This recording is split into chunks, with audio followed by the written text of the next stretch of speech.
For USCFootball.com, I'm Keely Eure here with Dan Weber for instant analysis of USC's 14th practice of fall camp. It was also their second scrimmage of the fall. And leading up this week, there was a lot of hype around this scrimmage, partially generated by Clay Helton himself. He said that he weighs these preseason games heavier than other practices. So we were expecting to see a lot from the quarterbacks, a lot of what we saw last scrimmage, which was an explosive offense. And it wasn't really the case today. It was a little odd in that sense. Yeah, we saw, according to Clay, we saw better open field tackling, and that's absolutely true. Tackling was good. Not that there were a lot of starters out there tackling, but they tackled all through the lineup, and we saw quarterbacks who ran away from the blitz or from sacks quicker and threw it away quicker. Other than that, I'm not sure we saw anything. Yeah. I don't, it was an hour. It took an hour, just from the time they started, slightly less than an hour. And they canceled the 2-minute drill at the end because they ran out of tackles, offensive tackles. There were a lot of guys. I think the first quick injury list was 22.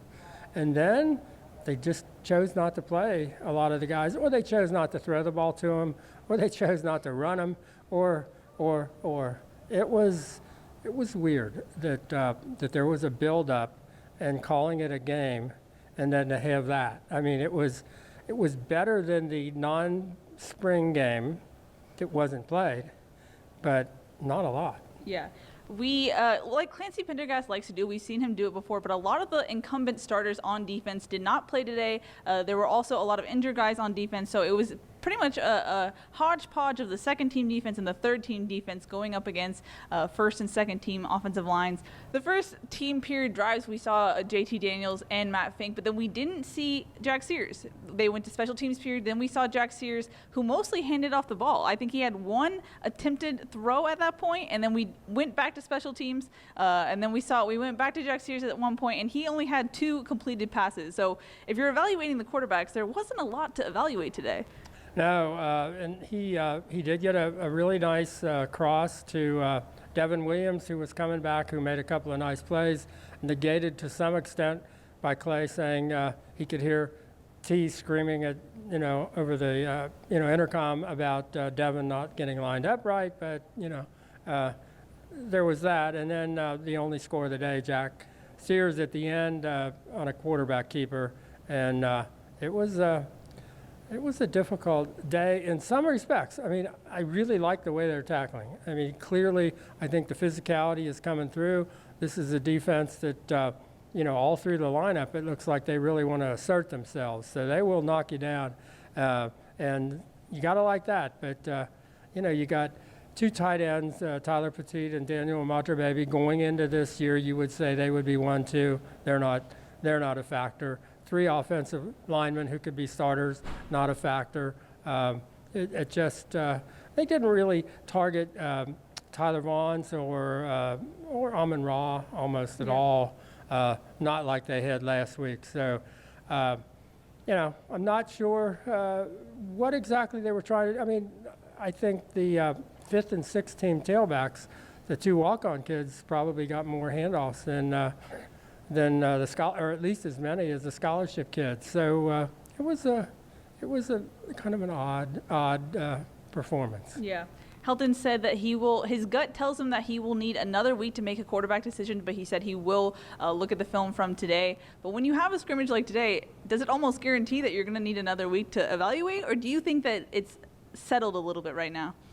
I mean, as I wrote today, I don't even think it depends on what's going on. I mean, you've got people with different skill sets, and it would seem that you could evaluate them based on their skill sets. I mean, when you have one quarterback who completes, I mean, even if you want to just go by today, if you have one quarterback that completes his first 5 passes and the other 2 who don't complete any on the first series between them, you probably think, what, maybe the guy that keeps completing the passes is maybe the guy who ought to be quarterback. That's just me. Whether that means you got to take another week, whether you're trying to keep the pressure off your incoming freshman quarterback and not have to, as if the spotlight's not going to be on JT no matter what. I mean, the spotlight is there. I'm not sure by extending this another week that the coaches can take the spotlight off of JT or the pressure or whatever. It is what it is, and you know, I'm not sure exactly why this is going. And there may be things that we don't know about in terms of personnel, at the quarterback position, feeling that they need to be evaluated all the way through, at least till game week. But I don't know that today helps you all that much. So then it just begs the question, why would Helton kind of hype up this scrimmage and say that it weighs heavily in determining the quarterback? Why go into a mock game week after having a scrimmage like this? There's a lot of questions that this kind of leaves us with. Where do we go from here? Well, I mean, he did say the one thing he wanted them to do, absolutely coming out of last Saturday, was get rid of the ball quicker, run or throw it away. They did that. So they are listening to him. I mean, that happened. They're getting more practice at running away and throwing it away. When you don't have your best receivers in, when you don't have your, offensive line intact in any way, and when you've got a defense that's pretty hungry and really coming and changing all kinds of, blitz looks and that. I mean, they may have been able to see things like that we're not going to know about. Were the quarterbacks able to change the protections based on what the defense was giving them and all that? That's something we won't know. And I'm guessing that was part of it, but that'll be harder for us to evaluate which one of the three quarterbacks or which two or whatever are doing a better job adjusting the protections. But other than that, it's hard to say, other than the fact that, JT will complete passes and you're not always sure the other guys will. Other than that, I don't know, what you get out of today. Mm-hmm. Dan already alluded to the injuries, but Caleb Tremblay came out with a light ankle sprain. Chuma Doga was pulled with some hip soreness, and Levi Jones came out with a hand injury. But Helton didn't seem too concerned about those injuries, and then the normal lot of guys that we talked about earlier this week were out and did not participate. So we're a little light on numbers, but injury-wise, no one got too injured in today's scrimmage. Yeah, I was impressed with Caleb, twisted that ankle fairly early and limped off, and then he kept going back in, and then we saw him, limp off, later without a shoe on, and you can tell it's bothering him, but that was a lot of, toughness. We also saw with Levi, who we found out today, we had heard that Levi Jones had this swelling, the chest swelling and all that. Now we find out one of the reasons he hasn't been out there is because of an ankle, and yet he made two of the better plays on defense today. I mean, he really ran people down, open field. I think one was Stephen Carr. Levi Jones was very impressive today. Mm-hmm. So, you hope, his hand isn't a thing. And I'm trying to think who the third. Oh, Chuma. Well, he was out there, and on a day when a lot of the offensive linemen weren't, and after him not being able to go last week, he's hung in there this week.